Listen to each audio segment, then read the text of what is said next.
there in race 1. So Morelli just a bit bog spice up the battle for the podium. Is there? He's reached them. He's reached Pugliese and condition. Didn't have a very good Jerez. Strictly speaking, gear, isn't he?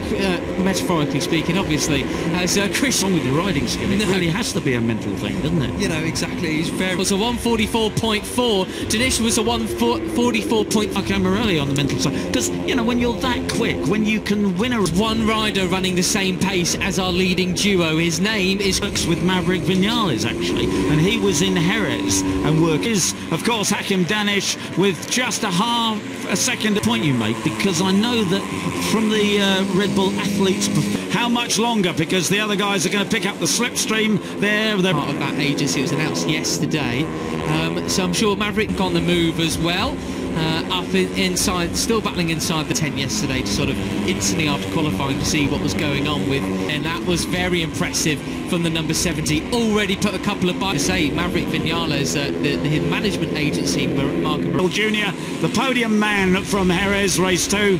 And he's got incredible talent, but it just has an up weekend. The man we like to comment that he has on the back of his helmet, no plan B. Up again, won't we?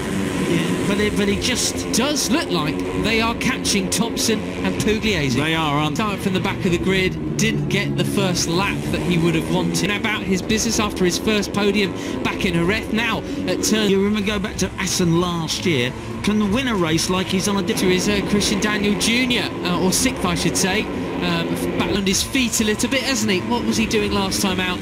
Last lap. That's it, and that is still the 50 ahead of Marco Morelli then. So this is storm coming, not in the shape of any rain, thunder or lightning. It's a finish in race 2 for him, so certainly taking for the podium. Exactly, I was thinking this is all calm and orderly. Moto3 Junior World Championship last time out in Jerez. Together here, if they're going to stand any chance of keeping ahead of that and something extra. Obviously Veda Pratama doesn't know the track. All the way down to 17th. Martinez, the Venezuela, goodness me. With a 4.6 second gap that these 5 are going to remain. Fight again? No, it's the American instead. Absolutely incredible. Down in confidence perhaps at the moment, you might say. Yeah.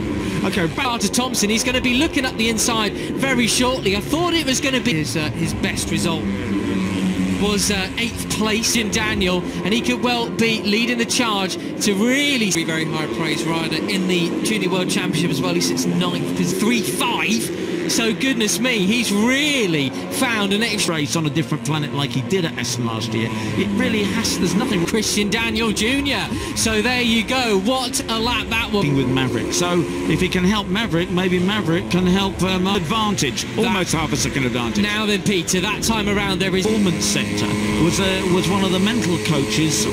Were running the touching the green. Some of them. This is the leading duo. It himself, a KTM factory rider, can be helping out with that. Well, that's an interesting top 10. It's Carter Thompson who hangs on to that 3rd place, but effectively one of his riders, you know, part of the big links ahead of Morelli then that time around. And Guillaume Plon, Morelli's in actually, he's part of Maverick Vinales' own agency, and he came by well and truly in the fight for a 2nd podium here in Le Mans. It's and down weekends, that's just the way it is. And well, I do know he's, I was just gonna... Their plan A is obviously, and up the inside comes Christian Daniel. You know, that's unfortunate. I think he's a lovely young man. Matt, yes, there's the 95 of Marco Morelli. We'll have to see what happens tomorrow when the grid has changed. 8 and 9, he slots back into 6th. And different planet. Yes. And then how is he scratching around here for a few points? Obviously something with Benyat Fernandez, not mentioned him much during this race so far. He's just quietly been going around a 2:03. But it's ridiculous. You know, Marco Morelli of Carter Thompson in 3rd place. Just slotted into 5th there, Pete. The battles for 12th and 13th. So Morelli's found just a second advantage, almost half a second advantage now, but he's not lost too much speed. If anything, he really made it go. The slipstream there, they're running, they're touching the green, some of them. This that's not your characteristic overtaking spot inside, still battling inside the top 10. It's Carter Thompson who hangs on. Right, so Uriarte Uriarte has 70, already put a couple of bike lengths ahead of Morelli. Then that 5th place he is now, and the fastest lap of the race so far. Yeah, race 2, and he's well and truly in the fight for a second podium. So then, Beñat Fernandez, easily the best. There's no plan B. Their plan A is obviously an up the inside, planning to change the motorcycle. He said the motorcycle was great. He said, I am just going to... And Pugliese. They are, aren't they, Matt? Yes, there's the 95 of Mark. It was yesterday. Everyone saw what happened with the leading driver. Thought, can't let back in a ref. Now, at turns 8 and 9, he slots back in. This is absolutely classic, though, from Rookies Cup. Race 2, and they've all, I should say, battling with Beñat Fernandez, not mentioning much during this race. Time yesterday over Brian Uriarte. Brian won't want to see that get. Is still the 50 of Carter Thompson in 3rd place. There's Hakim Danish trying to make a break on it there. And rain, thunder or lightning, it's all these Red Bull Rookies Cup riders battling for what could be here in Rookies Cup 2. Right, so there's all calm and orderly, actually. I mean, I clearly spoke too soon and bogged down through a couple of corners there. He's now got Christian Daniel Jr. for company. Of keeping ahead of that enormous pack, they could find themselves suddenly... Time to call it quits on the old career then, as we see. Venezuela, goodness me! That is a big pack, isn't it? Now, really cut well, and Patama is now up into 3rd place. Oh my God! That penalty for a shortcut at turn 9. I think he's towards the back of this group. How big he had yesterday, finishing up in 6th position. Cracking stuff from another final turns. And we see the 17er car pushing. He's actually in 12th place. He came through the field, and I'm sure he's going to lock onto his tail this time around.